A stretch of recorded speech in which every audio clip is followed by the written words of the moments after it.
atau kopling gesek konis.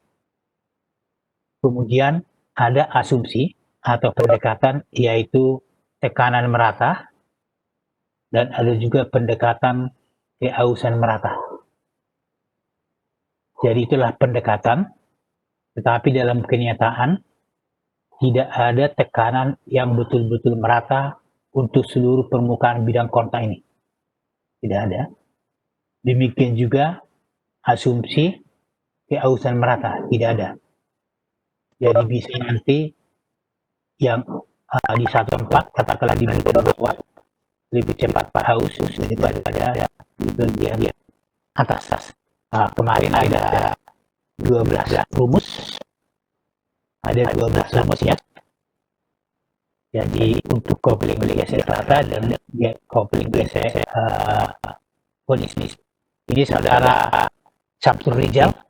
Halo saudara Samsul Rizal. Ya Pak.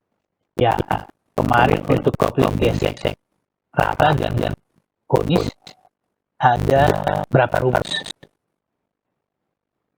Ada 12 ya Pak. Bagaimana? 12. 12 rumus. Dari 12 rumus itu bisa disingkat menjadi 6 rumus. Artinya kopling gesek rata kita bisa dianggap ya, dia adalah kopling gesek konis dengan sudut konisnya adalah 90 derajat. Jadi 90 derajat. Jadi kalau kita ini konis, contohnya di sini. Jadi rumusnya nanti sama dengan kopling gesek rata. Kalau di sini sinusnya kita ambil adalah sinus 90. Nah, ini sinus 90. Jadi katakanlah seperti ini. Kalau nanti seperti ini, alfanya kita ambil 90, berarti adalah kopling gesek rata. Tapi kalau alfa tidak 90, berarti adalah kopling gesek konis dengan alfanya berapa? Mungkin 10 derajat, mungkin 20 derajat, dan seterusnya. Oke. Nah, itu pada minggu kemarin perhitungan kita. Nah, sekarang kita lihat aja kopling tetap. Nah, di kemarin sudah ada contoh-contohnya. Nah, sekarang ini adalah kopling tetap. Oke.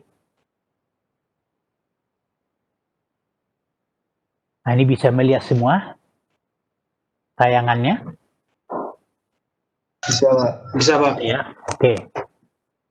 Jadi kita lihat aja ini contoh gambar ini memperlihatkan kopling gesek. Bukan gesek ya. Kopling tetap. Artinya tetap input berputar, output langsung berputar. Nah, di sini umumnya digunakan baut sebagai pengikat. Digunakan baut sebagai pengikat. Nah, ini bautnya yang mana? Lainnya. Ini bautnya.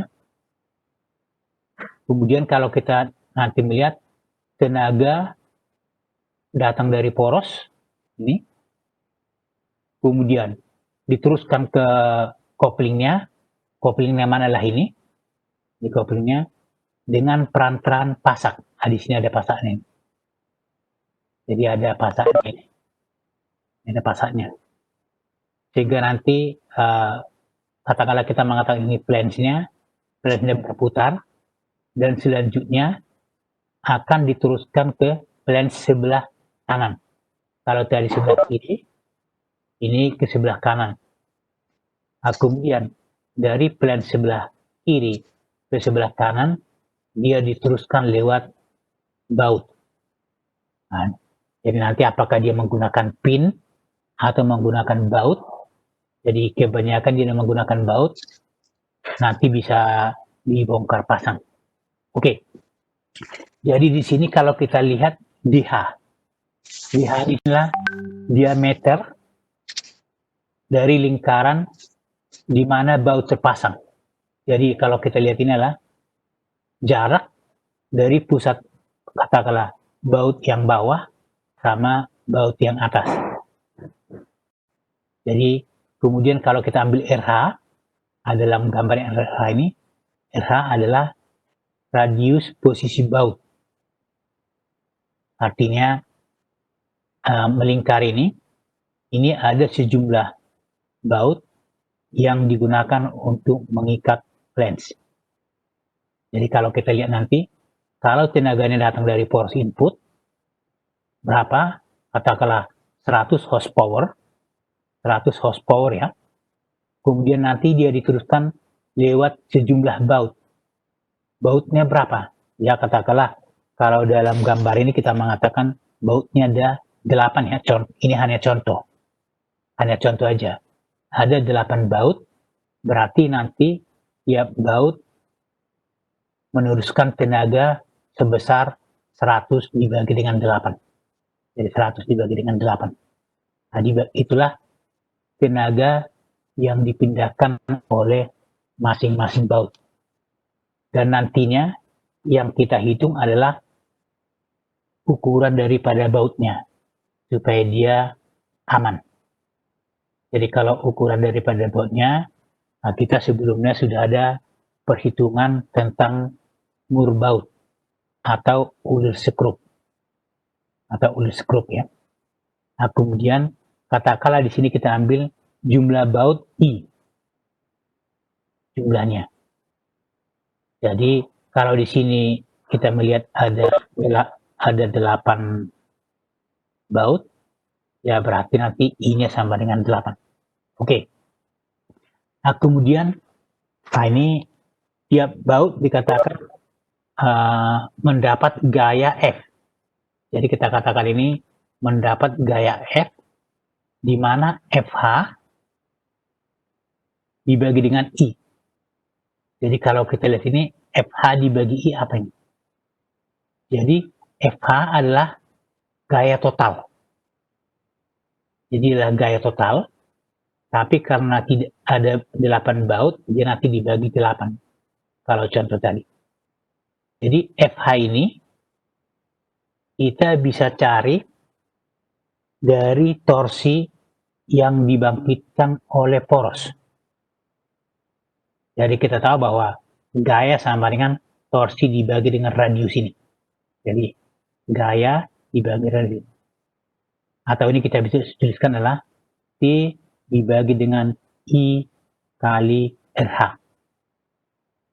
I adalah jumlah baut, RH adalah radius dari posisi bautnya. Nah, kemudian T ini kita sudah umum. Kalau kita mau mencari torsi yang dipindahkan oleh poros, kita menggunakan ada sistem British, ada sistem metrik, ada sistem British, dan ada sistem ISO. Nah, tergantung satuannya. Jadi nanti torsi ini kita cari dari tenaga yang dihasilkan mesin atau tenaga yang dihasilkan poros. Jadi untuk metrik rupanya lah 71620. Nah ini tentu ini sudah ada penjabarannya. Kalau tidak salah pada poros itu sebelum kita masuk ke perhitungan sudah ada penjabaran tentang 71620 ini. Dengan cara yang sama bisa juga disabarkan untuk sistem untuk sistem British seperti ini. Ada angka 63.000. Kemudian kalau sistem ISO ada angka 9,55 kali 10 pangkat 6. Nah, kemudian kalau kita mengatakan gaya tiap baut, ini tiap baut adalah luas penampang baut dikali dengan tegangan geser. Atau kita katakan bahwa diameter luar daripada bautnya kita cari dengan rumusan ini. Jadi rumusannya lebih sederhana dibandingkan dengan kopling gesek. Lebih sederhana ya. Jadi, kemudian kalau kita mau ini dengan asumsi ya, kita menggunakan tegangan geser atau tegangan gesek ya. geser atau gesek. Oke, jadi kalau kita kembali pada gambar yang tadi ini, jadi kalau kita kembali pada gambar ini, oke, ini dengan asumsi ya, dengan asumsi bahwa baut ini mengalami geser. Artinya kalau dia tidak kuat, dia akan mengalami geser ya, akan mengalami geser. Oke, kemudian ini adalah untuk desain. Artinya bautnya kita hitung supaya aman terhadap desainnya. Karena ada kalanya ini mur dikunci dengan kuat. Kalau murnya dikunci dengan kuat, artinya apa? Bautnya akan mengalami tarikan.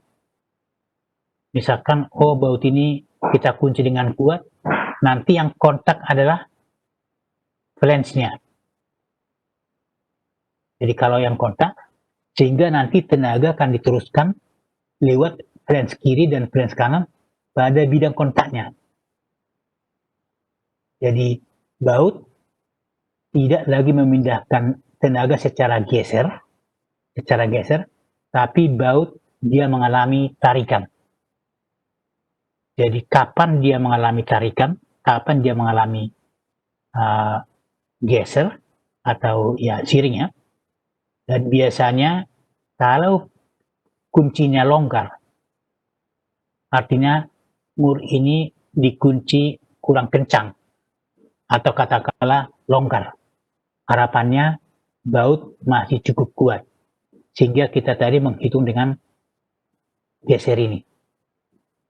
Tergantung pada kasusnya, apakah nanti dikatakan bautnya dikunci sampai kencang sehingga nanti bibir daripada flange ini langsung kontak. Nah, kemudian biasanya nanti di sana bautnya tidak lagi mengalami geser, tetapi dia mengalami tarik. Jadi tergantung pada datanya. Kalau dikatakan bautnya dikunci dengan kencang, sehingga nanti baut mengalami tarikan, dan nanti baut itu bisa dia rusak karena tarikan. Tapi biasanya untuk desain kita anggap murnya kendor, sehingga dia murni mengalami geser. Oke, nah ini jadi rumusannya sederhana. Nah, sekarang kita ambil contoh soal ini. Contoh soalnya seperti apa ini? Kopling tetap dengan 6 buah baut. Tegangan geser diizinkan adalah 600. Force memindahkan tenaga 100 horsepower pada putaran 500 rpm. Diameter DH ini. Jadi ada di sini DH atau RH. Maaf ini agak tertutup ini. Jadi ini adalah DH diketahui. Nah, di sana dikatakan 6 buah baut. Tapi ini berketepatan pada gambar ini ada 8 baut. Ini saya tampilkan di sini hanya untuk menunjukkan RH yang mana atau DH yang mana. Jadi bukan jumlah bautnya. Oke. Nah, sekarang ya kembali pada rumus-rumus yang tadi. Kita mengatakan ini 6, tegangan geser diketahui, tenaga diketahui. Ini untuk tenaga sering dituliskan dengan notasi N besar. Dengan N besar ya. Atau nanti ada juga rumus yang menggunakan langsung horsepower. Itu sudah tenaga. Atau nanti kalau sistem ISO, dia menggunakan kW, kilowatt. Jadi ada rumus yang menggunakan langsung horsepower, ada rumus yang menggunakan langsung kilowatt. Tapi secara umum kita katakan adalah N tenaga. Kemudian putaran 500 dan DH adalah 250 mm. Nah, kemudian kalau kita lihat ini, yakni tegangan geser dalam satuan kilogram per cm pangkat 2, tenaga dalam satuan horsepower, berarti ini adalah sistem metrik. Sistem metrik ya. Jadi kalau sistem metrik kita masukkan ini, F-nya ketemu 190,99 kg. Inilah gaya yang ditahan tiap baut. Jadi bautnya ada 6 ya. Jadi tiap baut menahan gaya ini. Nah, selanjutnya kita mencari diameter baut dalam nilai D0. D0 kita dapatkan 6,368 mili. Nah, ini biasanya baut itu sudah standar.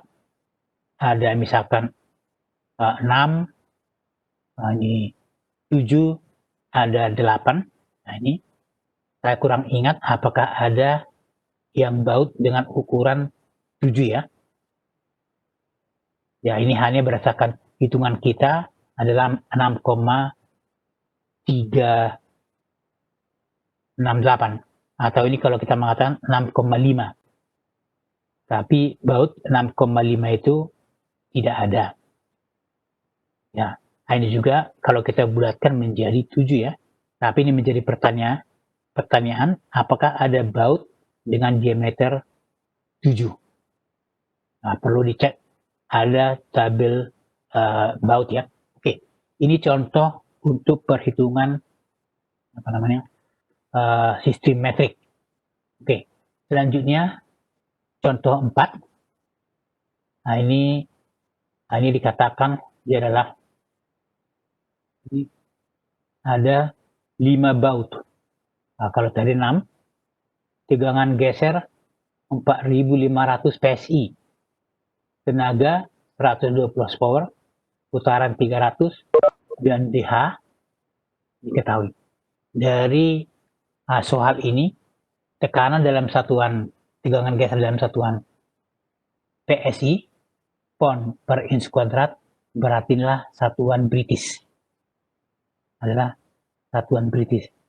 Kalau dia adalah satuan British, berarti kita masukkan angka 63.000. Ini ada angka 63.000. Oke. Nah, kemudian kita dapatkan gaya tiap baut 336 pound. Nah, selanjutnya kita bisa mencari diameter baut adalah 0,3084 inci atau inch.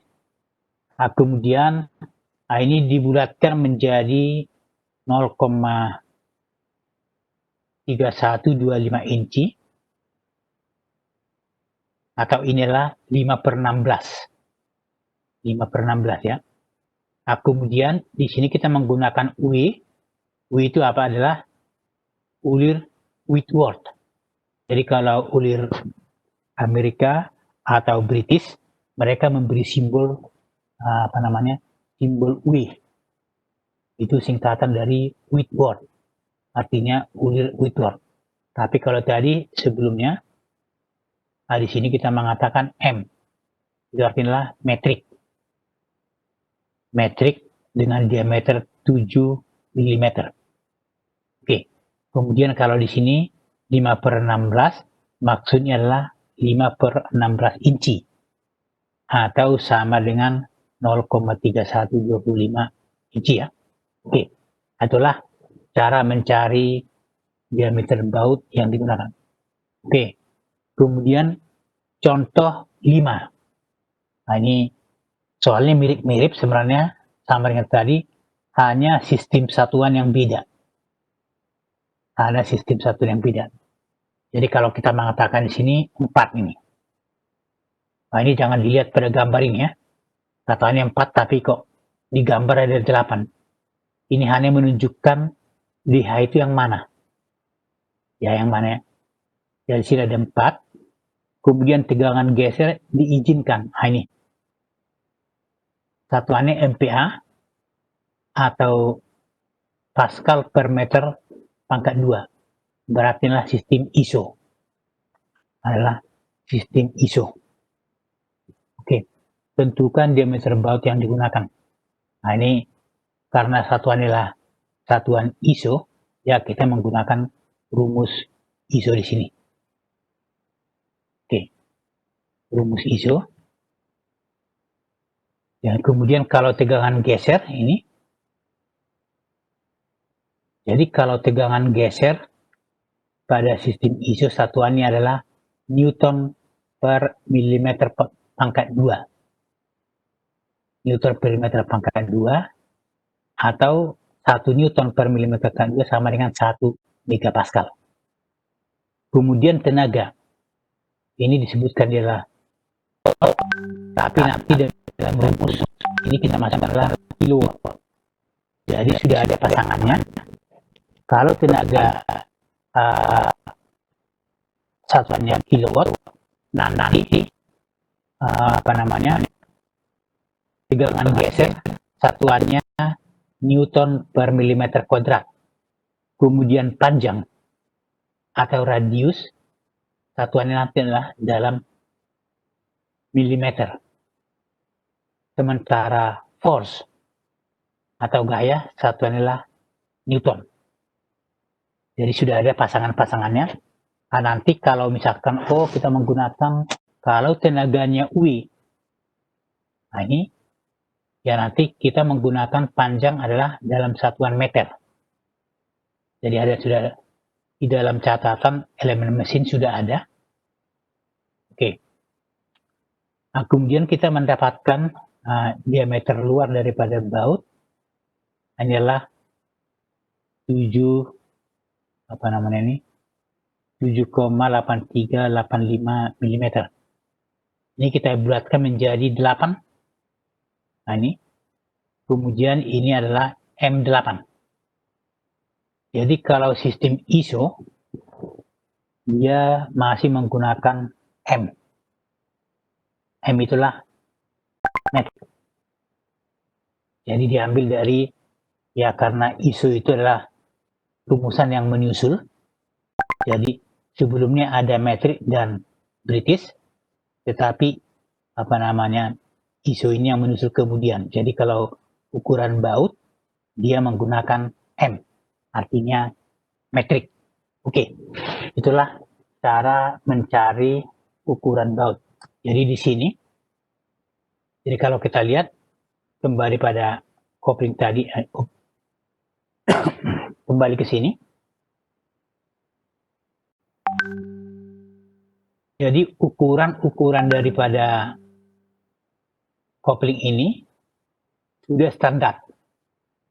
Artinya ini tidak perlu dihitung lagi karena sudah dirancang dengan kekuatan yang cukup.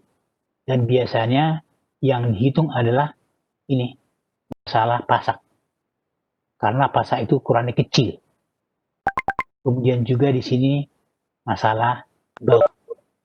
Itulah yang dihitung pada kopling tetap. Oke? Dengan demikian ya selesai untuk kopling kita. Nah sekarang, ini materi ini sudah ada di semester ya. Ini minggu kemarin saya sudah masukkan ini di semester. Jadi di sana di semester saya adalah MS Word, kemudian saya ubah ke dalam PDF. Mungkin tayangan ini tidak persis sama dengan yang ada di semester, karena di semester adalah MS Word, saya convert menjadi PDF. Kemudian kalau catatan saya ini adalah dalam bentuk PowerPoint, hanya mengambil sebagian dari catatan MS Word-nya. Oke, nah sekarang ada pertanyaan? Silakan, sebelum kita melanjut ke yang lain. Silakan Mas, ada pertanyaan tentang kopling. Ya, kopling tetap ya. Atau mungkin juga bisa kopling tidak tetap juga bisa. Oke, silakan. Ini saudara Rasun Adi. Halo. Rasun Adi. Ada pertanyaan? Halo. Oh, belum. Ini saudara Afrizal Sofan. Afrizal. Halo. Halo, Pak. Ada pertanyaan? Sampai saat ini belum, Pak. Oh, belum. Tidak ada pertanyaan, mungkin karena Saya mau bertanya, Pak. Oh ya, ini Mohon siapa maaf, ini? Pak. Saya Siapa Erik, ini? Pak. Saya Erik ingin bertanya, Pak. Oh ya, silakan. Seperti yang tadi Bapak jelaskan kan seperti yang di share screen sekarang juga. Kan Ya. tadi gayanya bisa, tegangannya kan bisa kalau kencang itu jadi tegangan tarik, kalau agak kendor itu kan berarti tegangan geser. Itu Geser, ya, pindah, itu perubahannya cuma di TS-nya aja ya, Pak? Tapi rumus sisanya itu nggak ada yang berubah ya, Pak? Rumusnya kalau nanti dia misalkan dia adalah dikunci kencang ya. Kalau dia dikunci kencang, tinggal sekarang gaya kuncinya seberapa. Karena nanti kalau dia misalkan yang ini mengalami tarikan ya. Artinya murnya kita kunci kencang. Nah, murnya kita kunci kencang ini. Nah, sekarang berapa gaya tarik pada baut ini? Jadi gaya tariknya. Gaya tarik muncul akibat mur kita kunci dengan kencang. Artinya kita menggunakan kunci ya. Jadi kalau seperti itu, ya kita kembali kepada sambungan mur dan baut. Di sana ada istilah T naik, ada T turun. T naik maksudnya torsi untuk mengencangkan, dan ada torsi untuk mengendorkan. Itu di baut ya. Ada pada LMS 1, kalau tidak salah itu adalah perhitungan tentang mur dan baut. Dari semester kemarin saya masih ingat kapan dia digunakan di 0, kapan digunakan di T. Jadi kalau dalam hal ini, kalau kita tadi dari soal kita ini, kita menggunakan D0 ya. Dia menggunakan D0 ini. Nah, kemudian kalau dia mengalami tarikan, berarti yang kita gunakan adalah DT, bukan D0. Karena nanti kalau dia tidak kuat, dia akan putus di ulirnya. Ini ulirnya. Nah gitu ya. Nah, sehingga kalau kita dikatakan dikunci kuat sekali, supaya nanti antara katakanlah bibir plans dengan bibir yang lain dia ketemu. Kemudian akan terjadi langsung gesekan ini antara bibir plans. Tapi saya katakan gesekan, sebenarnya dia sudah tidak gesekan lagi, tapi dia sudah kontak.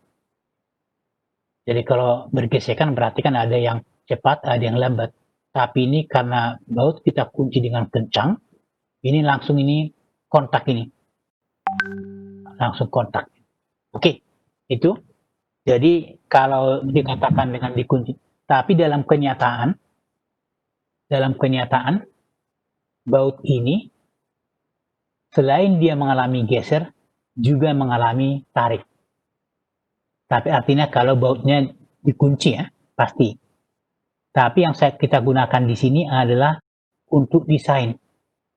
Untuk desain, kita anggap bahwa dia murni geser.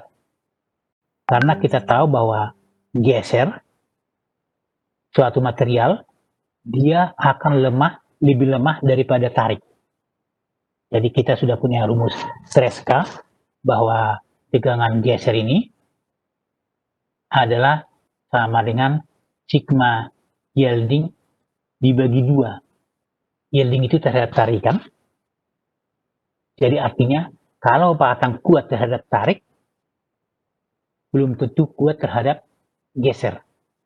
Tapi kalau dia sudah kuat terhadap geser, dia akan kuat terhadap tarikan.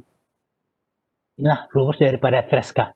Atau mungkin rumus dari von Mises mengatakan bahwa ini von Mises bahwa tegangan geser sama dengan adalah sigma yielding ini dibagi dengan akar 3. Akar 3. Jadi kalau Treska mengatakan dibagi 2, tapi kalau von Mises mengatakan adalah dibagi akar 3. Artinya kalau dalam gambar ini kita mengatakan tegangan geser adalah lebih kecil dari sigma sigma yielding. ya itulah tarik. Sehingga sering diambil perhitungan adalah terhadap tegangan geser karena dia geser yang lebih lemah. Nah, sekarang kalau pertanyaan, kenapa tidak dihitung terhadap tekan? Karena di sini kalau kita mengatakan ini bautnya tidak ada mengalami tekanan ya. Tidak ada mengalami tekanan. Oke, itu Mas bisa dimengerti.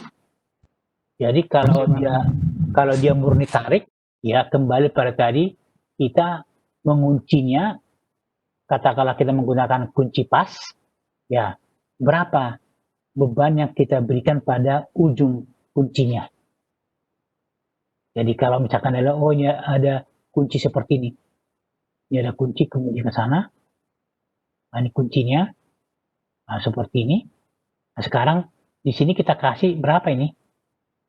Artinya bisa dihitung menggunakan namanya, karena sekarang itu adalah namanya kunci Torx. Jadi sekarang itu kalau mau mengunci baut, tidak boleh lagi ya, artinya di industri tidak boleh menggunakan kunci dengan tenaga tanpa ukuran. Jadi biasanya kalau kita menggunakan kunci tertentu, dia sudah seberapa gayanya. Tapi kalau kita menggunakan hanya manual biasa, dengan lengan biasa, kita tidak tahu berapa gayanya. Oke? Ada lagi pertanyaan? Yang lain? Saudara Afdal? Halo? Halo, ada pertanyaan? Oke. Kalau gitu kita lanjut aja. Jadi ini kadang-kadang saya cek ya namanya. Maaf Ya. Pak, saya mau bertanya lagi Pak. Oh iya, silakan. Itu yang dalam rumus itu tegangan geser tuh tegangan untuk material baut ya Pak, bukan untuk kopling ya Pak. Ya, ini untuk material baut. Jadi kalau kita menghitung baut, ya gunakanlah data untuk baut. Jadi seperti saya katakan tadi, karena kita menghitung baut, berarti tegangan geser adalah tegangan geser untuk baut. Nanti kalau bautnya mengalami tarikan, ya gunakanlah tegangan tariknya. Oke. Jadi bisa aja nanti bisa aja misalkan koplingnya dengan bautnya terbuat dari bahan yang sama ya, bisa aja. Tapi bisa aja nanti koplingnya dibuat dari besi cor, sementara bautnya dari baja ya. Jadi belum tentu sama. Oke. Nah, itu kira-kira. Oke, sekarang kita lanjutkan ke modul yang lain. Jadi kita sudah selesai. Yang pertama adalah poros. Poros itu kita punya modul 1 dan 2. Kemudian yang ketiga adalah tentang kopling, yaitu satu modul. Kopling gesek dan kopling tetap. Nah, sekarang kita lanjutkan dengan adalah belt atau sabuk. Oke. Ini saya tutup dulu.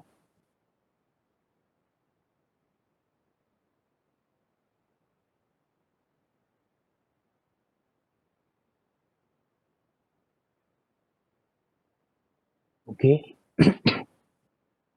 Bisa melihat sudah ganti layarnya? Halo. Bisa Pak. Sudah Pak. Sudah Pak. Nah, sekarang belt. Jadi kalau belt ini ya digunakan untuk menghubungkan satu puli dengan puli yang lain. Yaitu kita mengatakan dengan puli. Jadi belt ini nanti bisa dia penampang rata. Jadi kalau saya perbesar ini,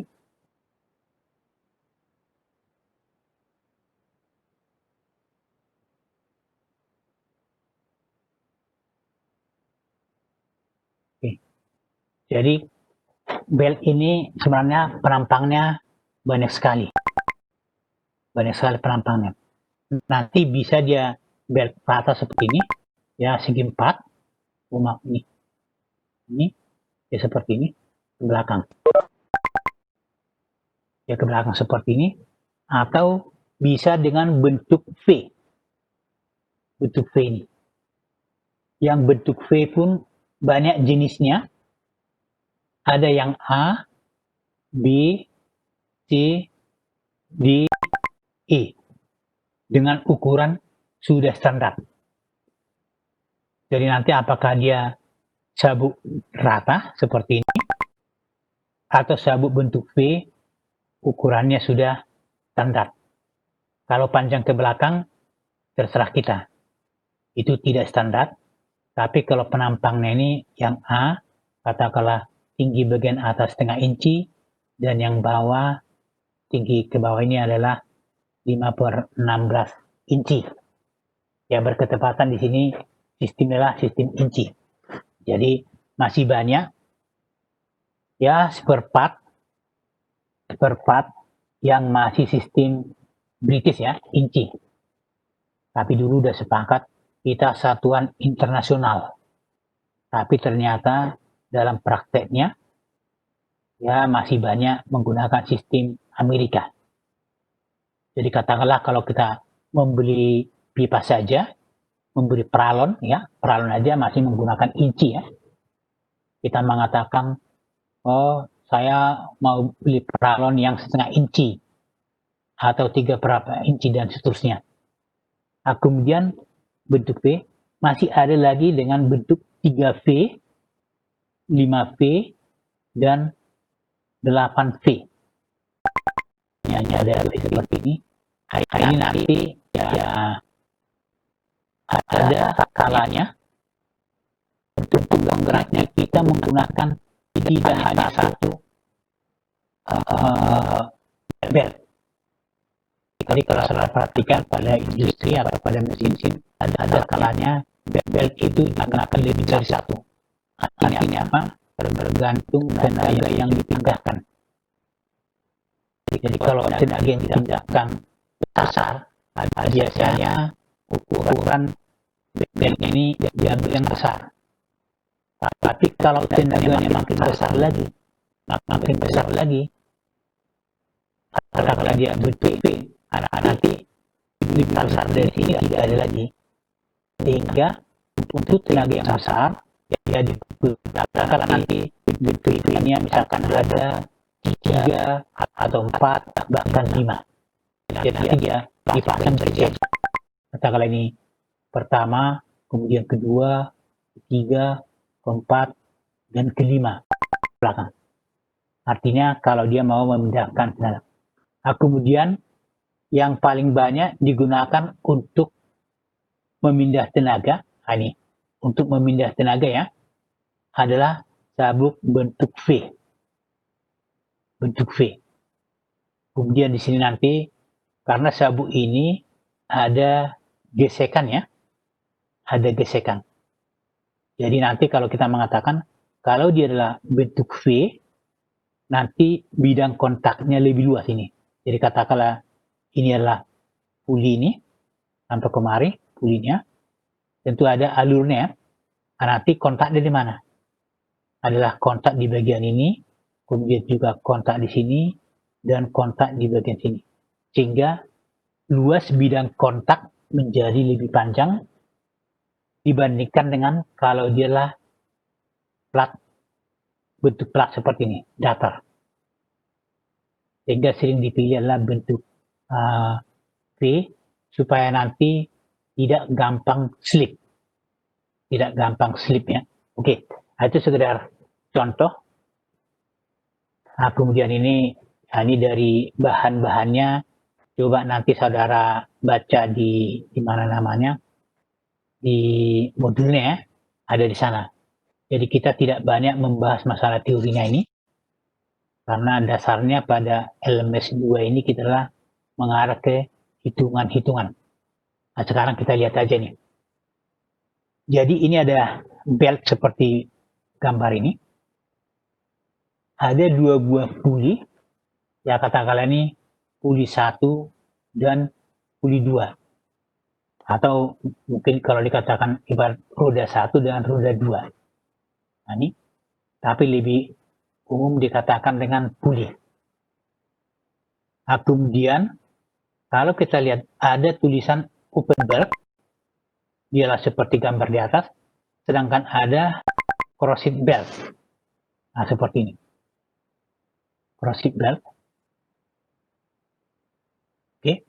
Nah, kemudian biasanya ya, uli penggerak mempunyai diameter lebih kecil ini.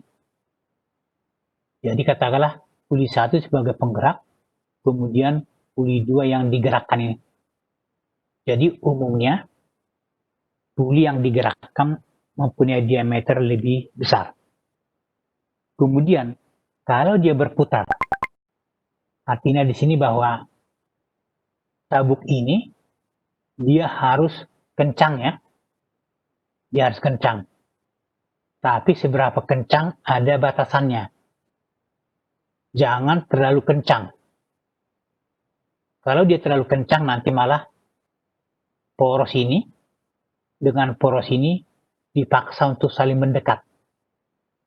Nah, tidak boleh. Nanti ada istilah misalignment. Poros ini nanti akan bisa melengkung. Sehingga nanti ada ukuran seberapa kencang sabuk ini. Jadi nanti di sini ada diukur, ini ditekan nanti dengan gaya tekan berapa yang oke. Kalau gayanya terlalu kecil berarti masih kendor. Tapi kalau gayanya sudah oke berarti sudah cukup dan tidak terlalu kencang. Oke. Nah, kemudian kalau pada belt ini, nah kita melihat pada belt ini, coba saya lagi dulu. Oke, wah ini malah muncul yang kecil ini.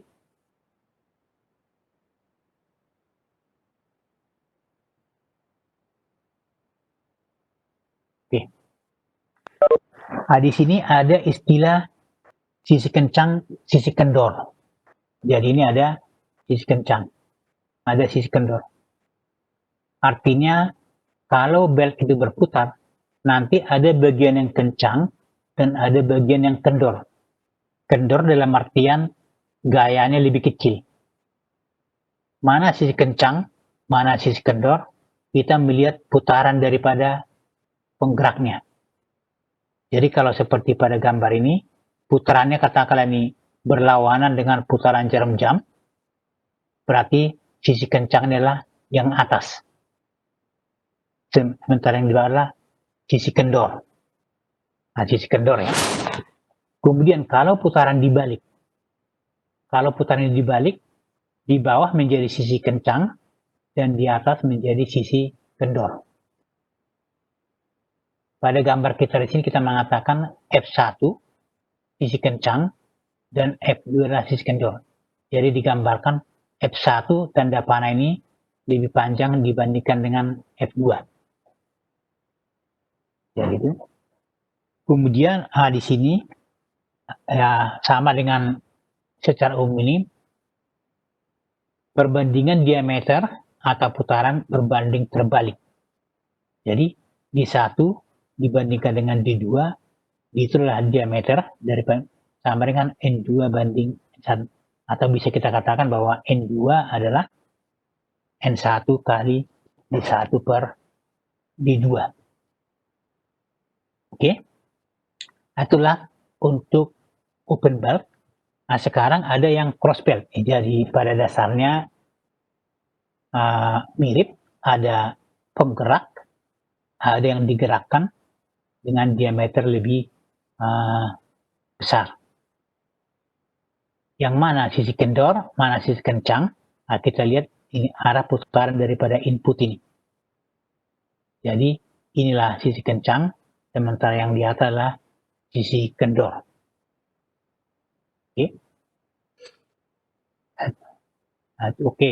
Nah, sekarang kalau seperti ini ada open belt, ada crossing belt. Sekarang kalau kita mau mencari panjang daripada belt total. Katakanlah ini kita menggunakan belt ini diketahui katakanlah diameter penggerak, diameter yang digerakkan, kemudian jarak dari pusat ke pusat, kita katakanlah C diketahui, kita bisa mencari L.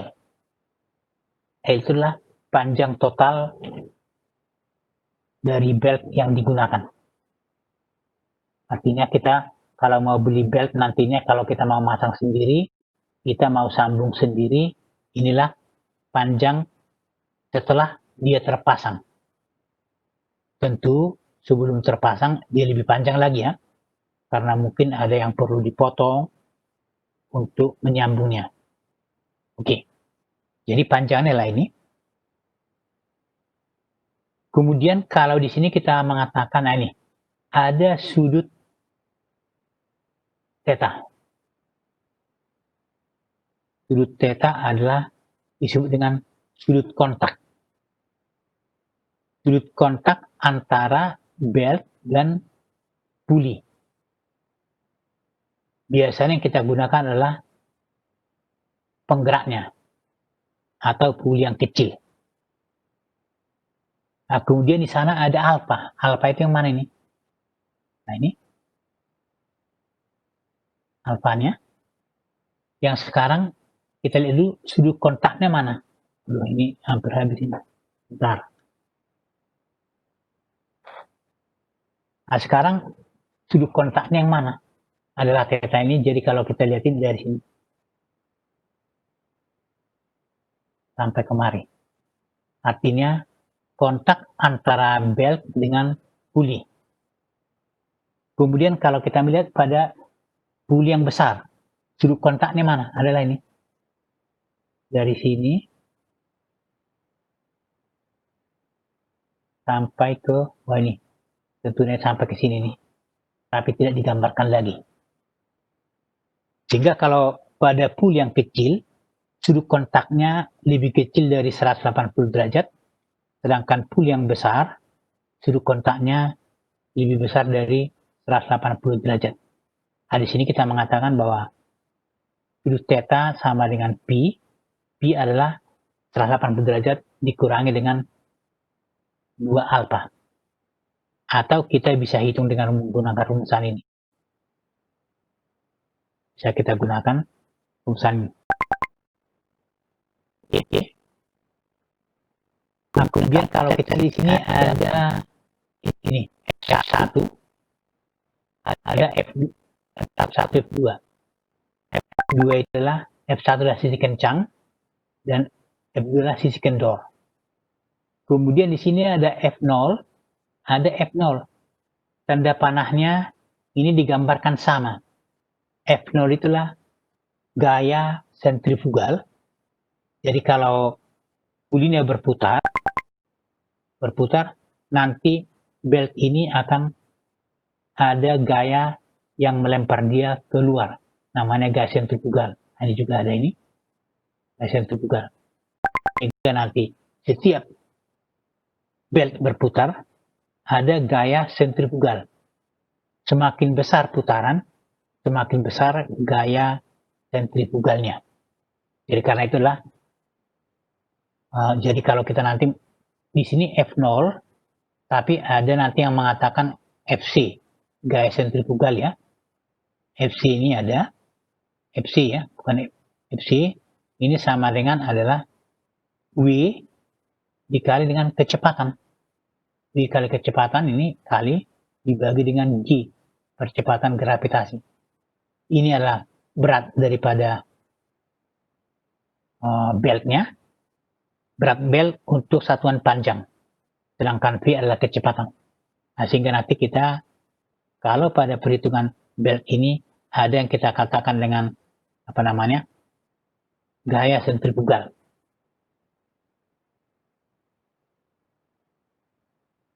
Oke, nah ini. Nah, kemudian kalau cross, nah, ini kalau cross belt ini, nah kita mengatakan ini sudutnya theta adalah pi tambah 2 alfa. Ya, seperti ini tadi, alfa yang mana? Ini di sini. Dan bisa dicari sama dengan pi kurang 2 sin salon. Jadi sebenarnya rumusan ini ada penjabarannya, tapi di sini saya ambil aja rumus terakhir. stabilizernya. Kemudian panjang beltnya yang cross ini adalah rumusan seperti ini. Jadi kalau kita perhatikan dengan open belt ini rumusannya berbeda ya. Rumusannya berbeda di sini. Oke. Nah, kemudian di sini ada alfa. Jadi kalau ini alfa itu adalah sudut. Kalau alfa bergabung dengan besaran lain, di sini alfa satuan adalah radian, bukan derajat. Jadi kalau misalkan ada sudut, kalau ada sinus, ada kosinus, ada tangen, itu sudutnya derajat. Tapi kalau seperti ini adalah radian ini. Angka biasa. Ya sama lah dengan di sini. Kalau kita mengatakan pi itu adalah 180 derajat. Atau sama dengan pi radian. Pi radian. Jadi ini nanti satuan adalah radian ini satuannya. Satuannya radian. Ya nanti kalau radian kita bisa konversi ke derajat ya. Oke. Itulah panjang belt. Jadi kalau tadi ada sisi kencang, ada sisi kendor, ada belt. Kemudian di sini ada panjang belt. Apakah dia open atau dia cross? Nah, sekarang kalau seperti ini, sekarang kita menghitung berapa gaya. Jadi kalau kita mengatakan kita adalah gaya F1, gaya F2, berapa besarnya? Besarnya nanti akan tergantung tenaga yang dipindahkan oleh beltnya. Oke, jadi kita lihat F1 lebih besar daripada F2. Artinya kita tahu lebih besar dari panjang tanda panahnya ya. Tanda panah ini lebih panjang. Artinya F1 lebih besar dari F2. Atau dengan kata lain kita mengatakan bahwa F1 adalah sisi kencang. Sisi kencang. Kemudian kalau kita mengatakan F1 sisi kencang, F2 sisi kendor, nah sekarang sudut kontaknya mana? Dalam gambar ini sudut kontaknya adalah ini. Nah ini. Atau kita nyatakan dengan theta. Kita nyatakan dengan theta. Kemudian hubungan antara gaya pada sisi kencang dan gaya pada sisi kendor dinyatakan dengan rumusan ini. Jadi hubungannya di sana sudah include gaya sentrifugal ini. Sudah include. Tapi andai kata ya, andai kata gaya sentrifugalnya diabaikan, andai kata ya hubungannya menjadi seperti ini. Andai kata FC diabaikan. Tapi biasanya kalau beltnya berputar dengan kecepatan tertentu, gaya sentrifugalnya tidak bisa lagi diabaikan. Ada pengaruhnya. Jadi kalau kita lihat di sini, FC adalah gaya sentrifugal. W kali V pangkat 2 dikali dengan G. Dengan W adalah berat sabuk setiap satuan panjang ini. Jadi misalkan per meter berapa beratnya ini? Beratnya. Tapi berat adalah volume dikali dengan berat jenis. Jadi itu nanti berperan terhadap gaya sentrifugal. Kemudian juga ini V kuadrat, kecepatan. Kecepatannya naik, nanti gaya sentrifugalnya juga akan naik. Oke. Kemudian kalau di sini ini adalah percepatan gravitasi, ini ada sistem metrik, dan ini ada sistem kritis. Apakah kita menggunakan meter per sekon kuadrat, atau feet per sekon kuadrat, atau inch per sekon pangkat 2? Tergantung satuannya. Oke. Jadi inilah hubungan antara gaya pada sisi kencang dan gaya pada sisi kendor. Jadi nanti dia diperhitungkan terhadap relatif pulih. Artinya apa? Pulih penggerak. Kemudian kalau kita mau menelusuri mana sisi kencang, mana sisi kendor, lihatlah arah putaran ini. Lihat arah putaran.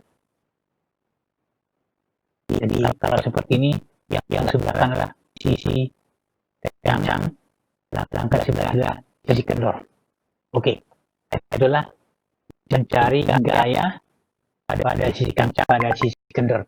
Jadi ini, kalau di sini ya kita menganggap bahwa beltnya ini adalah datar, belt datar ya. Karena nanti kalau dia ada bentuk V, ya nanti ada pengaruh sudutnya. Jadi inilah untuk belt datar. Belt datar ini.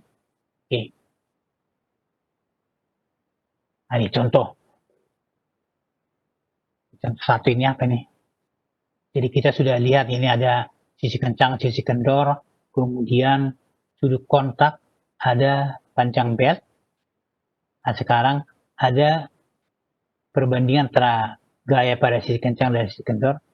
Nah, sekarang ini kita ambil contoh sebuah puli, ya sebuah disk ini dengan diameter 406 mm dan putaran 900 menggerakkan sabuk rata ini dengan lebar sabuk 51 mm dan tebal sabuk T sama dengan 6,4 mm. Sabuk terbuat dari liter ini karet, ya bercampur karet dengan berat jenis 0,97 gram per cm pangkat 3. Jadi artinya ini dia lebih ringan daripada air ya. Kalau air mempunyai berat jenis 1 gram per cm pangkat 3. Di sini tanyakan hitung gaya sentrifugal. Hitung gaya sentrifugal yang bekerja pada beltnya. Oke. Nah sekarang kalau penyelesaian ini ya coba dicermati. Artinya kenapa seperti ini, alasannya apa. Jadi di sini kita cari dulu luas penampang H. Ya, karena dia sabuk rata, luas penampang adalah B kali T, yaitu lebar dikali dengan tebalnya. Nah, ini kita dapatkan ini. Kemudian volume sabuk. Ya, volume adalah luas kali tinggi atau ini kali panjang.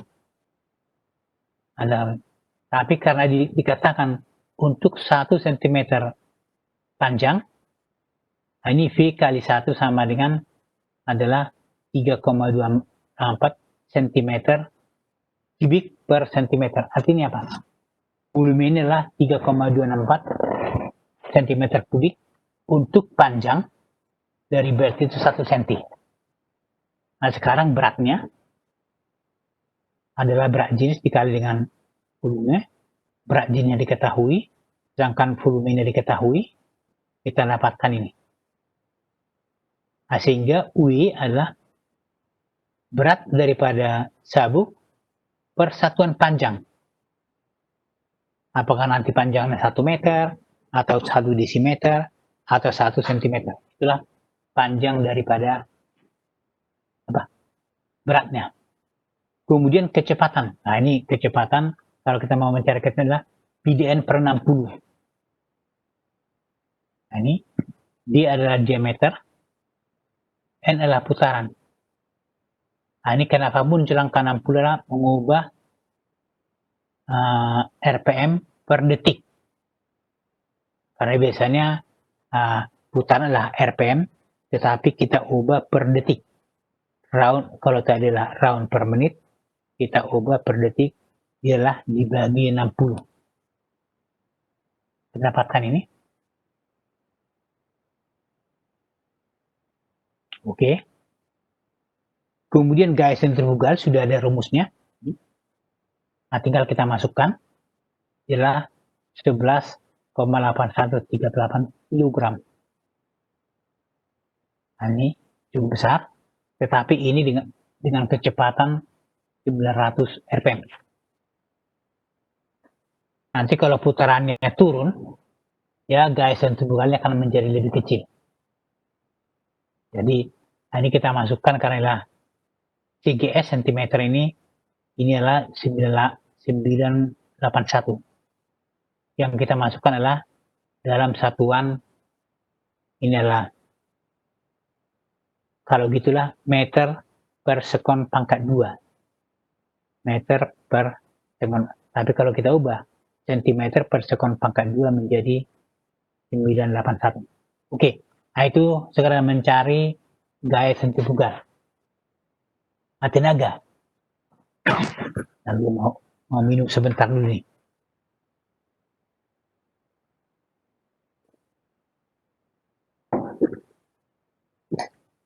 Tenaga, nah ini ada tenaga yang dipindahkan oleh sabuk. Jadi sebenarnya tenaga ini sama dengan tenaga yang dipindahkan oleh poros. Poros ya. Jadi kita anggap bahwa rugi-rugi nol. Nah, ini jadi sebenarnya rumus tenaga adalah gaya kali kecepatan ini.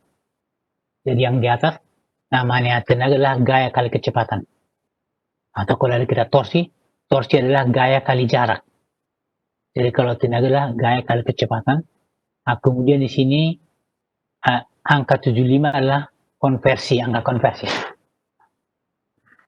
Jadi kalau di atas, ya katakanlah kita mengatakan tenaga adalah dalam satuan horsepower, sedangkan kecepatan dalam meter per sekon, kemudian gaya dalam kilogram. Sehingga nanti di sini, nanti tenaga satuannya adalah kilogram meter per sekon. Tapi kalau kita ubah ke dalam HP, horsepower, dia dibagi dengan 75. Oke, ini ada contoh 2, ya kita ambil seperti yang tadi ya. Sama dengan soal yang tadi, tetapi yang ditanya beda. Kalau tadi yang pertama itu ditanya gaya sentrifugalnya berapa, datanya ini sama, putaran juga sama, berat jenis juga ini diketahui sama. Jadi soalnya sama, hanya di sini ada tambahan koefisien geseknya. Ada tambahan koefisien gesek. Kemudian ada tegangan maksimum sabuk. Jadi kalau di sini tegangan maksimum pada sabuk itulah tarik. Jadi kalau ada sabuk seperti ini, kalau dikatakan ada tegangan di sana, berarti ke sini ditarik, kemudian juga ke sana ditarik. Jadi ini adalah tegangan maksimum pada sabuk, artinya adalah yang diperbolehkan. Atau kita mengatakan tegangan tarik yang diperbolehkan adalah 21 kg per cm pangkat 2. Oke. Sekarang misalnya gaya sisi kencang dan sisi kendor. Kemudian tenaga yang dipindahkan oleh sabuk. Nah, ini jadi sebagian datanya kita ambil dari contoh satu tadi ya. Nah, ini. Jadi seperti ini. Sudut kontak. Nah, ini kok ada sudut kontak ini. Di sana sudah sudut kontak ya. Oke lah. Nah, tidak ada penjelasan lebih lanjut. Sudut kontaknya berapa. Tapi diambillah seperti ini. Nah, ini puli biasa gaya tarik. Wah, ini ada yang keliru ini. Harusnya ini F2 ini. F2. Di atas F1, di bawah F2. Ini ada yang salah. Sudut kontaknya adalah 180 derajat sama dengan pi radian. Di adalah sudut kontaknya ini. Adalah tengah lingkaran. Nah, kemudian contoh soal satu tadi memberikan gaya sentrifugalnya oke, kemudian luas penapang sudah oke, kemudian kecepatan filenya sudah dicari. Sekarang kalau tadi dikatakan tegangan maksimum pada sabuk ada 21. Berarti kalau dikatakan tegangan maksimum itulah pada sisi kencang. Ini. Dan nanti di sini F1 sisi kencang adalah tegangan kali luas penampang. Yang didapatkan adalah 68,544. Wah, ini ada yang keliru ini. Harusnya gaya itu satuan kilo ya. Wah, ini ada yang salah ini. Mungkin di diktatnya tidak salah, tapi di sini mungkin salah ketik ini. Ini harusnya adalah kilogram. Ini. Saya pikir kalau di modulnya itu kilogram, hanya mungkin di sini saya pada saat menuliskannya salah ketik. Oke. Ini materi ini tentang sabuk ini sudah ada di semester ya. Ada yang sudah mengambil dari semester? Halo Mas. Halo Ahmad. Sudah, Pak. Ya, Pak. Ya, sudah ya. Sudah, Pak. Ini sudah ada di semester. Jadi walaupun kita agak cepat ini karena di sana ada dalam catatan. Nah sekarang yang ditanya tadi apa ini? Yang ditanya adalah gaya pada sisi kencang dan kendor dan tenaga yang dipindahkan oleh sabuk. Nah ini sisi kencangnya adalah ini. Jadi tegangan maksimum yang tadi. Jadi kalau ada tegangan maksimum berartilah pada sisi kencang. Nah, ini F1 sudah. Oke. Kalau mau mencari sisi kendornya, nah kita mempunyai rumusan. Ya kita tinggal menuliskan ulang seperti ini. Inilah hubungan sisi kencang dan sisi kendor. Kemudian di sini ada E pangkat apa ini? F theta. Jadi di sini ada sudut. Kalau ada sudut tanpa didampingi sinus, kosinus atau tangen, berarti sudutnya lah dalam satuan radian. Jadi sudutnya lah dalam satuan radian. Nah, dari rumusan ini kita bisa tuliskan seperti ini. Artinya F1 kurang FC sama dengan F2 kurang FC kali dengan. Atau kalau dari sini kita cari F2-nya, karena kita mau mencari F2 adalah ini.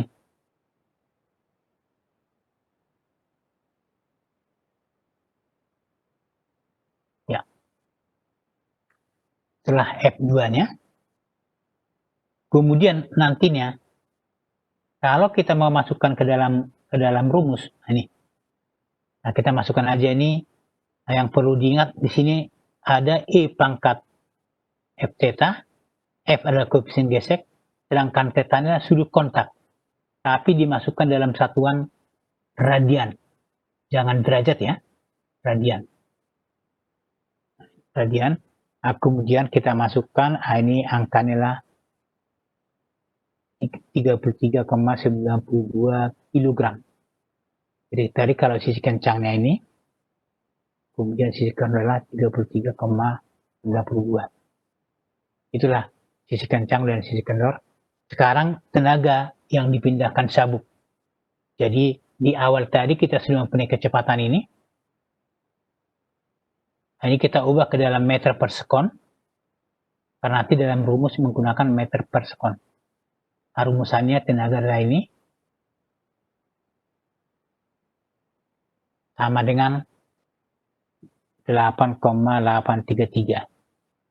Jadi kalau di depan kita sudah tuliskan HP, ya ini di belakang ya tidak perlu lagi dituliskan ya HP-nya. Tapi kalau di depan kita tuliskan N tenaga, ini sama dengan adalah berapa HP. HP-nya kita tuliskan. Oke.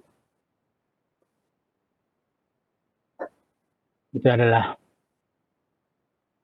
sudut kontak. Nanti ada cara mencari sudut kontak ini. Sudut kontaknya di sini 180 derajat. Wah, ini contoh 3. Wah, ini sampai contoh berapa ini? Contoh 3 untuk sabuk ini. Sebuah kompresor digerakkan oleh motor listrik pada putaran 880 dengan transmisi sabuk open belt. Seperti ini, open belt. Tebalnya 5/16 inch dan lebar 10 inci. Jadi belt mempunyai tebal 5/16 dan lebarnya 10 inci. Diameter puli penggerak dan yang digerakkan adalah ini. Penggerak dan yang digerakkan. Jarak antar pusat puli, berarti lah C ini, ada 54 inci. Koefisien gesek 0,35. Tegangan pada sabuk. Ini. Kalau dikatakan dengan tegangan diizinkan, ini nantilah mengarah ke sisi kencangnya. Ini. Berat jenis oke. Sistem British. Kemudian tentukan panjang sabuk dan tenaga yang dipindahkan oleh puli. Oke.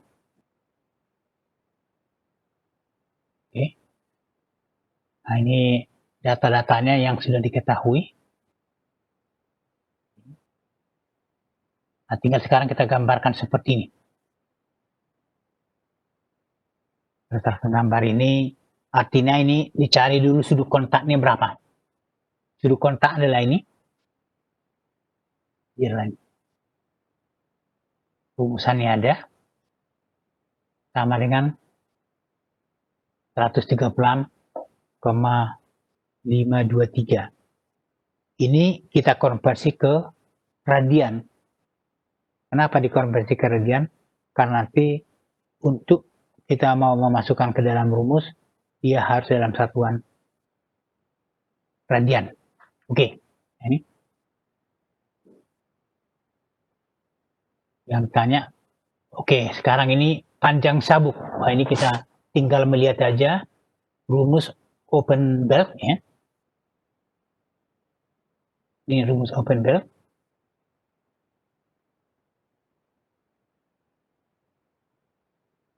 Rumus open beltnya panjangnya berapa adalah ini. Atau sebelumnya sudah semua absen ya. Absennya silakan itu diingatkan Mas Eko supaya saudara mengisi absennya. Jangan lupa mengisi absennya. Oke, inilah panjang sabuk. Nah sekarang kalau kita mau mencari tenaga pada sabuk, kita harus tahu gaya tarik pada sabuk. Ini rumusnya seperti ini. Tenaga pada sabuk adalah gaya kali kecepatan. Nah, untuk sampai ke F1, F2, ya kita harus cari dulu F1, F2. Nah, ini volume sabuk untuk panjang 1 inci. Jadi, kalau kita ambil panjangnya 1 inci, 1 inci ini, ya volume sama dengan lebar kali tebal kali panjangnya. Tapi panjangnya kita ambil 1 inci. Nah, sehingga ini adalah satuannya 3,125 inch pangkat 3 per inch. Inch pangkat 3. Kayak nanti yang ini jangan dibagi langsung ya. Nanti inch kuadrat nanti satuannya. Padahal namanya volume ini. Ya.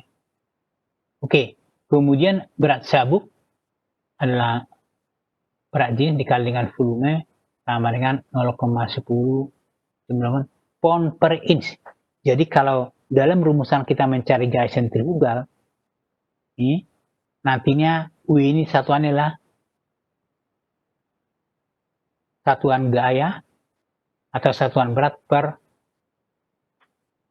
inci, persatuan panjang. Jadi nanti yang kita masukkan adalah persatuan panjang. Nah, kemudian yang kita dapatkan adalah 117,7 pound. Itulah gaya sentrifugal. Kemudian tadi diketahui tegangan. Nah, ini tegangan diketahui, berarti itulah pada sisi kencang. Nah, kita tahu ini adalah kali A. A ini ada Ini dari mana? 350 ini. Oh, 350 adalah tegangan. Diketahui. 350 ini diketahui. Oke. Kali dengan A. A adalah lebar kali tebal. Oke, ini. Kemudian, gaya pada sisi kendor, ini. Saya langsung mengambil rumusnya dari rumus yang di depan tadi. Jadi sebenarnya penjabarannya dari mana? Ya dari sini ya. Jadi kalau kita lihat ini. Ya, awalnya seperti ini.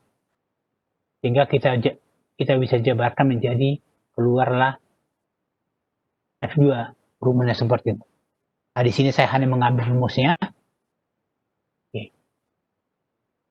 Oke, ini. F2 sama dengan F1 kurang Fc kali 1 kurang I pangkat F theta dibagi dengan E pangkat F theta. Jadi andai kata ya, andai kata gaya sentrifugal diabaikan, ini dianggap 0, akan muncul F2 sama dengan F1 dibagi dengan E pangkat F theta. Nah, sehingga di sini kita dapatkan bahwa gaya F2 gaya F2 ini. Selanjutnya tenaga F1 kali F2 kurang ya, kita lihat. Nah, ini berapa ini adalah tenaga. Nah, sekarang tenaga ini saya mau konversi ke horsepower. Karena sering kita menggunakan horsepower adalah tenaga. Nah, ini sekarang kalau saya mau konversi 1 HP sama dengan 550 lb/feet per second. Nah, tinggal dibagi ini. Oke. Nah, sehingga kita dapatkanlah 53,93 horsepower. Itulah pada sabuk. Jadi kita ada panjang sabuk, ada sudut kontak, ada sisi kencang F1 dan F2, apalagi yang tadi. Tenaga dari sabuk ada. Oke, ini. Nah, sekarang contoh 4. Nah, contoh 4 ini. Ini contoh 4 ini cross belt. Nah, ini cross belt ini. Kemudian putaran 1000. Puli kecil ini mempunyai diameter 254 mm dengan rasio kecepatan 2. Artinya kalau putaran input 1000, nanti putaran outputnya adalah lebih kecil, yaitu sama dengan 500. Jarak antar pusat puli, ini C, sama dengan 1270. Kemudian sabuk mempunyai penampang persegi, berarti ini sabuk rata, lebar 90 dan tebal 6,4. Koefisien geser 0,3. Tegangan maksimum diizinkan tegangan maksimum itulah tarikan 1,723 megapascal. Kemudian tentukan panjang L dan tenaga sabuk jika berat jenis sabuk adalah 970 kg per meter pangkat 3, atau yang sama dengan adalah 970 gram per sentimeter pangkat 3 ya. Tinggal dikonversi meter ke senti atau meter ke mili. Oke. Nah, kemudian penyelesaian ini diketahui. Kemudian diameter puli besar adalah 2 kalinya 508 mm. Gambarnya seperti apa adalah seperti pada gambar kita di sini. Ada sudut kontaknya mana ini? Ini panjang ini dari sini.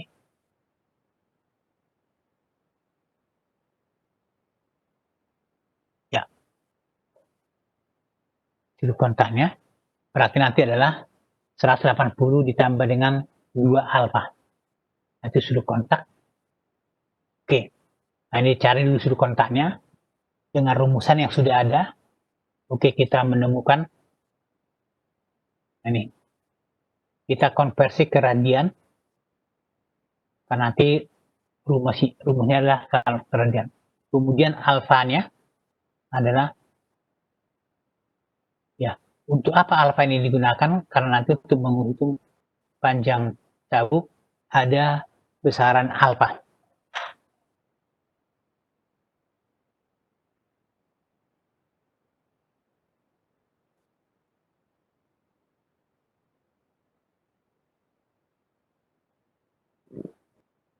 Oke, itu panjang sabuk.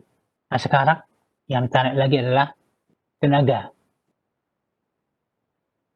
Nah, kita hitung dulu luas penampang adalah B kali T. Oke, ini. Kemudian volume sabuk untuk panjang 1 mili adalah luas penampang dikali dengan, ini adalah luas penampang dikali dengan tinggi atau panjang. Ini sama dengan 506.000 mm pangkat 3 per meter. Kemudian ada berat sabuk, bisa dihitung. Kemudian ada kecepatan sabuk.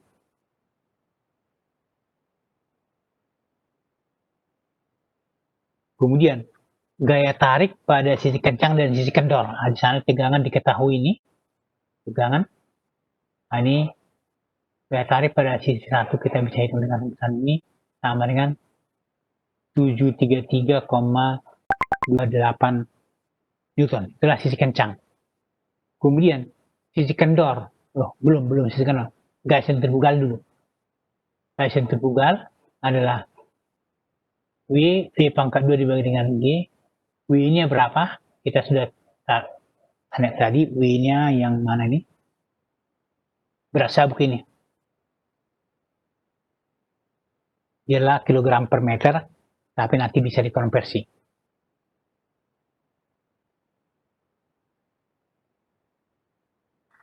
Oke.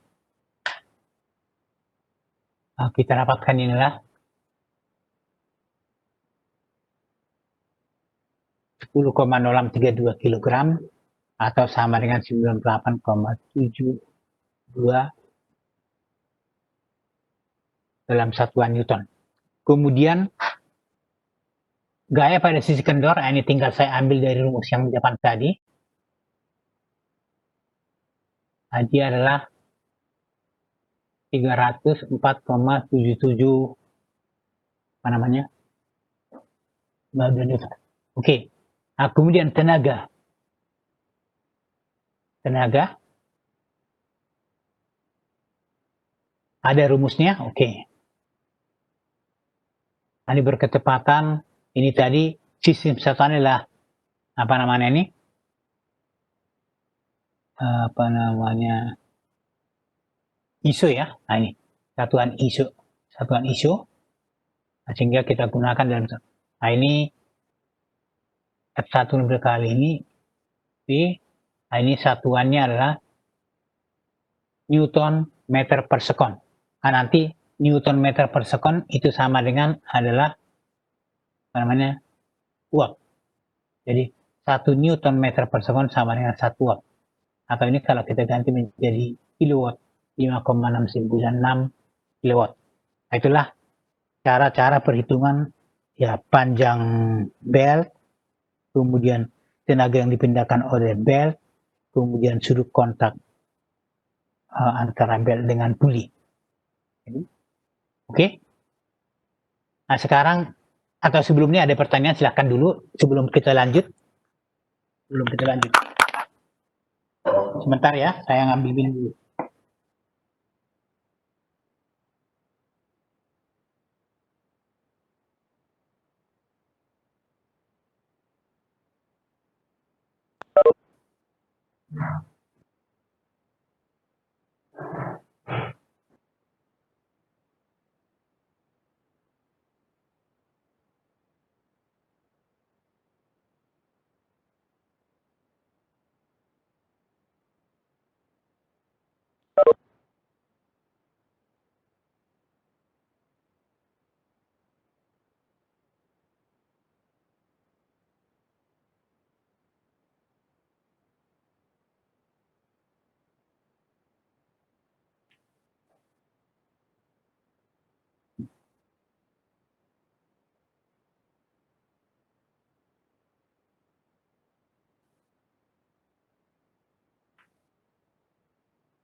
Halo.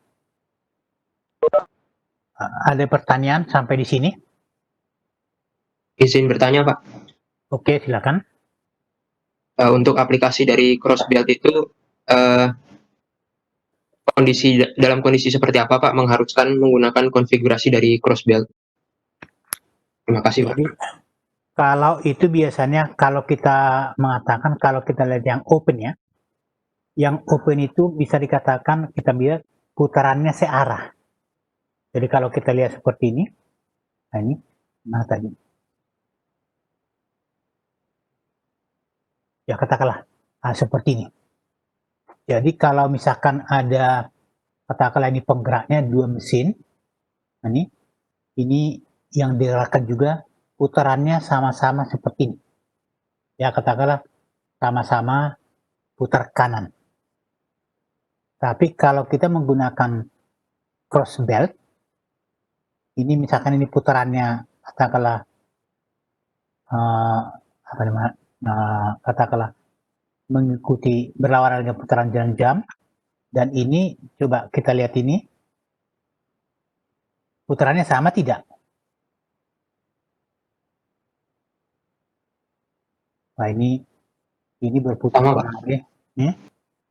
Oh, harusnya berbeda, Pak. Harusnya ini berarti ini salah, ini tanda saya itu salah ini. Nah, mungkin karena dulu saya hanya pindah ya. Jadi kalau ini berputar kemari, nah ini putarannya ke sana ini. Jadi terbalik. Artinya ada mesin, ya mungkin juga nanti tergantung pada posisi juga. Jadi putarannya terbalik. Perlu juga diingat memang yang mesin seperti ini, yang cross belt ini penggunaannya tentu saja tidak banyak. Yang paling banyak adalah yang open. Nah ini tolong diralat ini arahnya bukan lagi searah tapi berlawanan. Jadi artinya katakanlah ini putar kanan, yang di sana adalah putar kiri. Aduh. Nah, kemudian juga ya memang di sini jangan sampai beltnya bersentuhan ya, yang kadang-kadang ini bisa dia bersentuhan. Artinya nanti pulinya sudah diatur sedemikian rupa, jangan sampai belt itu yang cross tersebut, di sini jangan sampai dia bersentuhan. Oke. Jadi kalau putarannya ingin dibalik dia cross belt. Kalau seperti misalkan kalau roda gigi itu pasti putarannya terbalik ya. Oke. Ada lagi pertanyaan? Ya nanti tolong diralat pada catatannya ini salah arah ini. Salah arah ya. Oke. Ada lagi?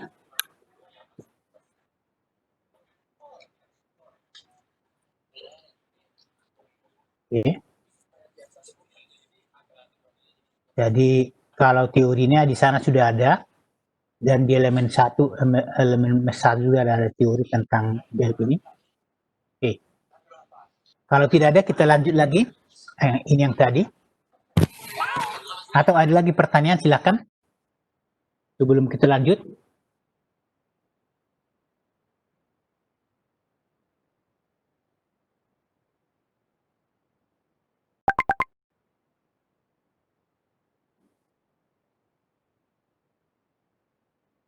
Oke, jadi ini kita selesai dengan belt.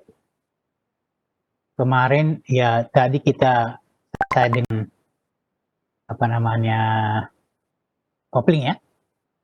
Jadi yang menjadi PR3. Nah, ini saya tuliskan.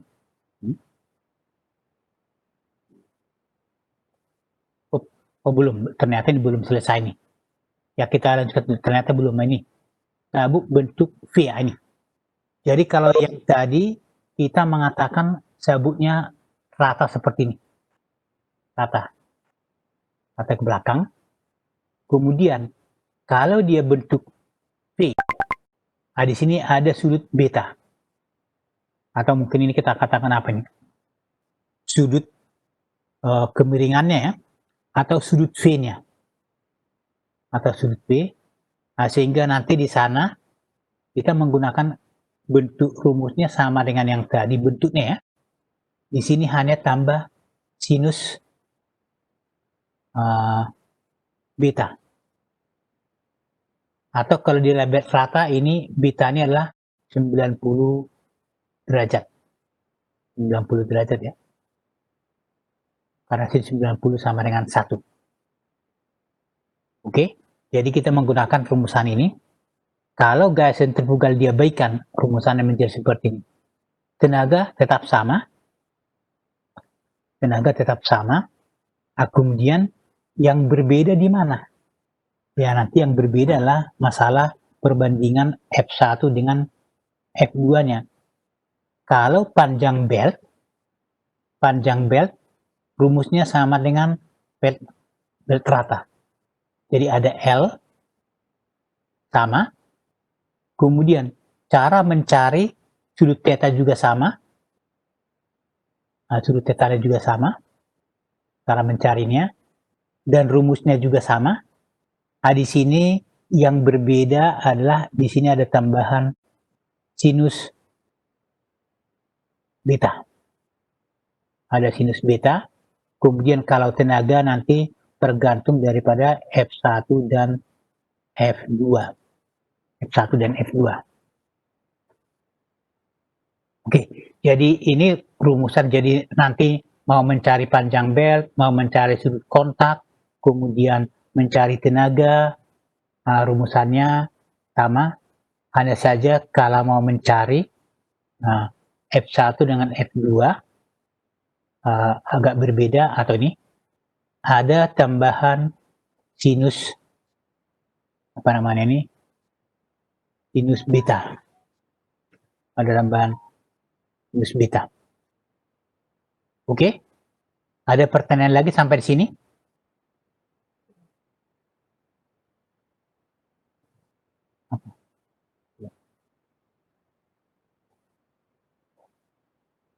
Oke, itu ya. Jadi sebagai PR3, nah ini PR2 selesai, ini untuk PR3. Ada. Apa PR3 dan PR4 sekaligus ya? Jadi PR3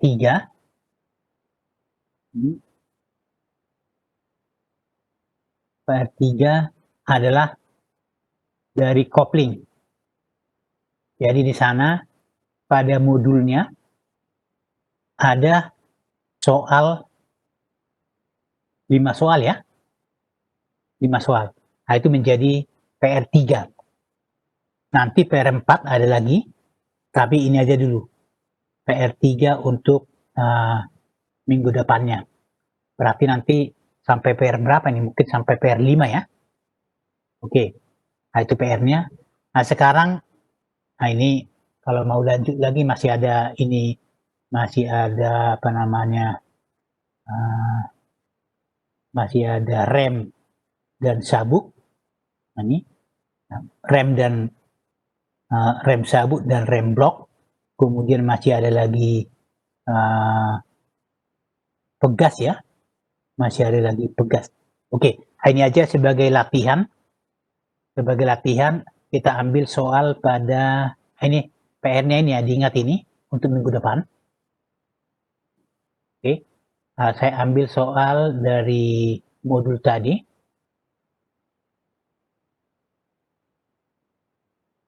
Dari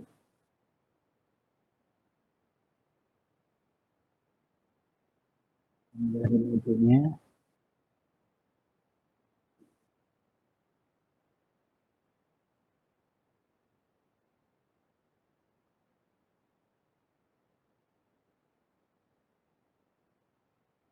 Modul sabuk gas.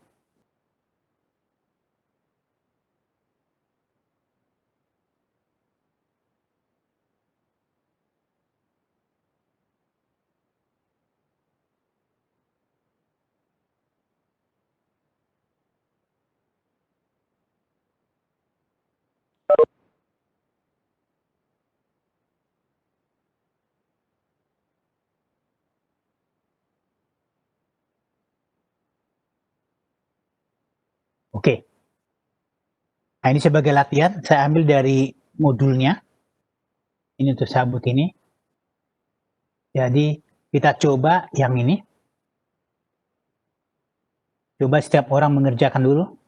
Ya, ini ya sebenarnya nantinya itu PR juga ini untuk di hari kemudian. Tapi kita coba sekarang.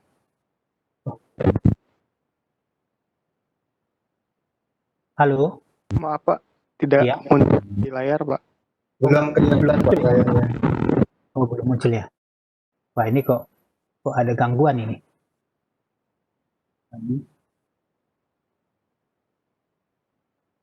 Wah, ini kok ini yang keluar ini. Bentar. Ini sudah muncul belum? Belum. Mbak. Nah, ini. Belum Mbak, Bentar ya. belum muncul. Bentar.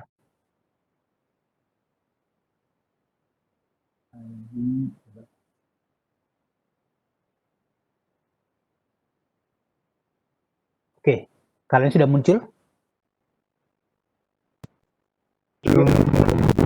Belum ya? Ya berarti harus di close dulu nih berarti. Saya close dulu yang tadinya.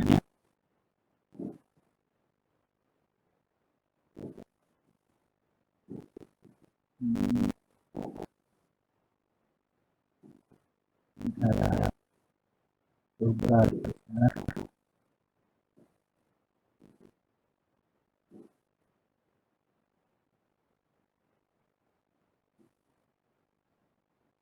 Ya, sudah bisa melihat? Halo? Halo? Sudah Pak. Ya, coba kita ambil dulu nomor 3 untuk latihan ini. Nomor 3 ini. Nah, nomor 3 ini kita ambil dulu nomor 3 untuk latihan. Jadi dua buah bumi dengan diameter 450 dan 200. Artinya ini yang besar dan yang kecil-kecilnya dihubungkan dengan cross jarak. Jarak kedua pusat kuli adalah 1,95 meter. Tentukan kebutuhan panjang sabuk. Artinya tidak ada rumusnya. Kemudian tentukan tenaga yang dipindahkan sabuk jika kuli dengan diameter paling besar mempunyai putaran 200. Ya, nanti kuli yang paling kecil kita bisa cari putarannya berapa. Dan gaya maksimum yang diperbolehkan adalah gaya tarik ini. Gaya tarik ini. Gaya tarik maksimum yang diperbolehkan 1 kN. Perhatilah saat sistem ISO koefisien GSM. Koefisien GSM. Nah, sekarang kalau dikatakan gaya tarik, nah inilah maksimum. Maksimum itulah F1 ini. Jadi kalau dikatakan tadi tegangan itulah gaya adalah tegangan kali luas penampang. Tetapi kalau ini sudah langsung diketahui gaya tariknya adalah 1 kilo Newton. Oke. Nah, ini relatif sederhana ini.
Jadi nanti akan menemukan apa yang belum ada. Mungkin nanti ada datanya yang kurang.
Silahkan kalau ada pertanyaan ya.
Jadi di sini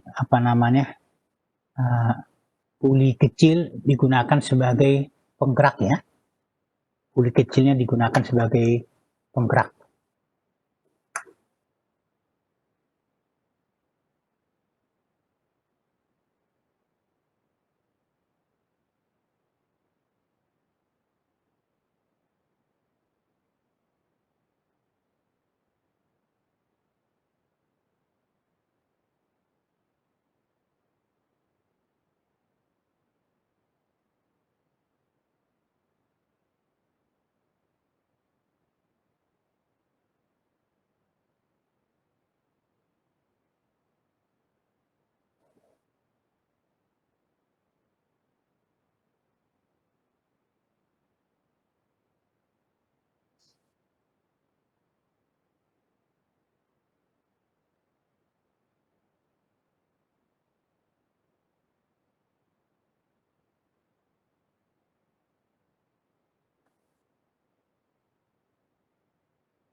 Bagaimana? Ada kendala?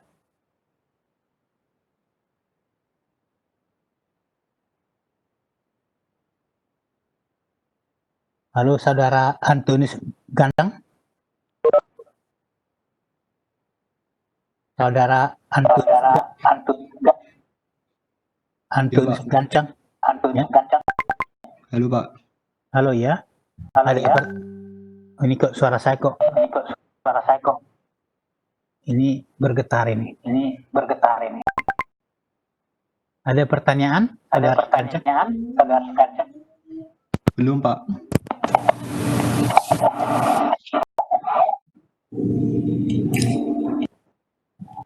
Halo, saudara Gancang.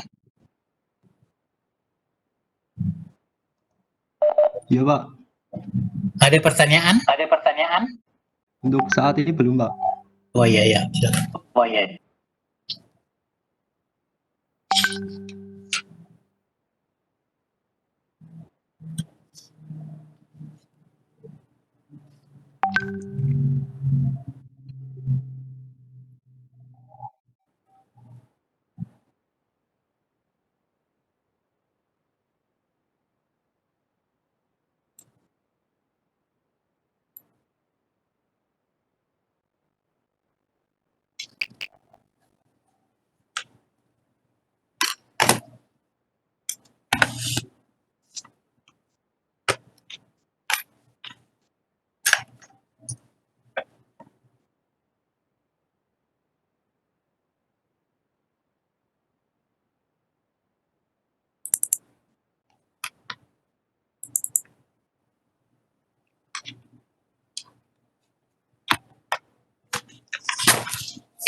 Mau bertanya, Pak?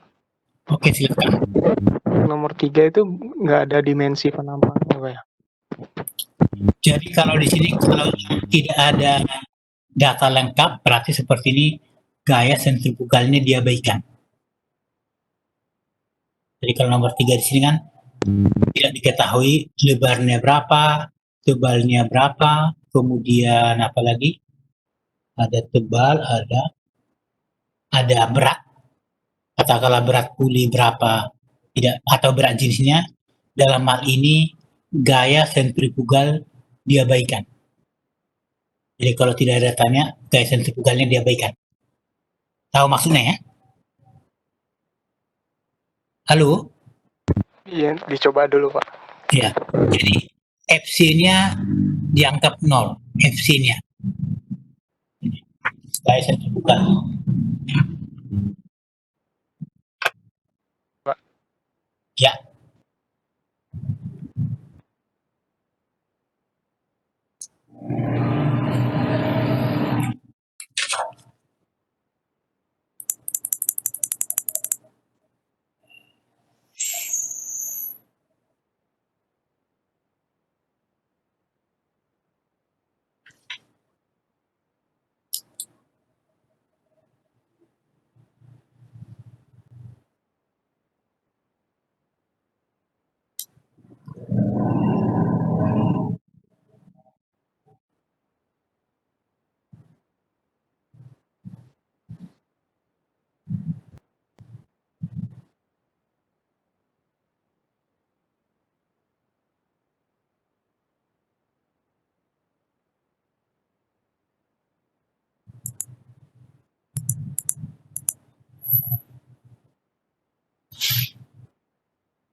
Halo, Saudara Dandi Vander.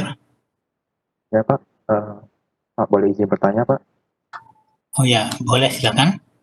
Tadi Bapak mengatakan kalau pada nomor 3 ini kita nggak, karena tidak ada ketebalan sama panjang dari belnya itu kita FC itu dianggap diabaikan ya Pak? Ya, diabaikan, gaya sentrifugalnya diabaikan. Tetapi Pak untuk mencari tenaganya Pak, kita kayaknya tetap membutuhkan panjang dan lebar karena dari kamu mau cari nilai F1-nya Pak, Iya, gaya tarik maksimum dikalikan dengan F. iya.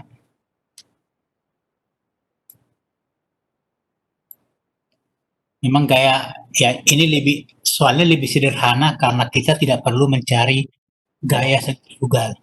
Oh Lebih ya, sederhana. oh ya Pak. Berarti di sini gaya tarik maksimum di sini dianggap sebagai satu F-nya ya Pak? Ya, itulah F1, artinya sisi kencang. Oh ya. Ya, jadi nanti kalau sisi kencang sudah ketemu, nanti sisi kendornya bisa dicari. Iya Pak. Ya. Oke, terima kasih Pak. Oke. Ini saudara Dandi. Sudah Pak, terima kasih Pak. Oh ya, sudah. Berapa sudut kontaknya? Gimana Pak? Sudut kontaknya berapa? Dandi sudah ketemu. Sudut kontak yang theta ya Pak? Ya, yang theta betul. Kalau perhitungan saya Pak itu 3,347 radian Pak. Iya.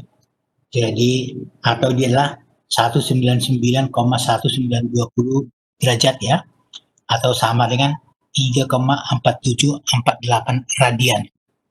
Radian. 3,475 lah. Ya, oke. Oke, silakan dilanjutkan.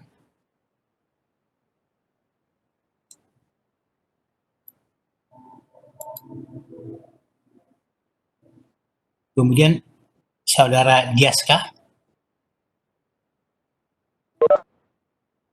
Halo saudara Diaska. Iya Pak, Nah, ini sudah selesai sampai mana? sudah selesai, sudah nyari tenaga Pak. Oh, tenaga. Nah, ini sekarang sudutnya berapa? Sudut kontaknya? Sudut kontaknya 3,476 radian. Oh ya. Kemudian kalau sisi kendornya berapa? Sisi kendornya 419,37 Newton. Newton ya? Ya, oke, dilanjutkan. Ya, dilanjutkan. Baik Pak.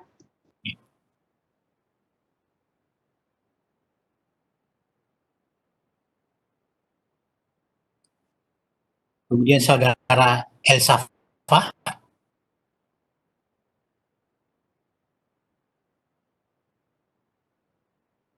Saudara Elsafa ada? Halo, saudara Elsafa.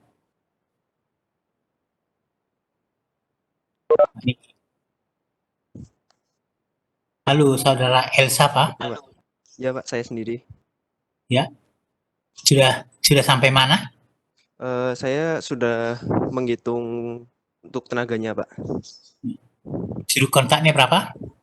Sekitar 3,476 radian. Oke.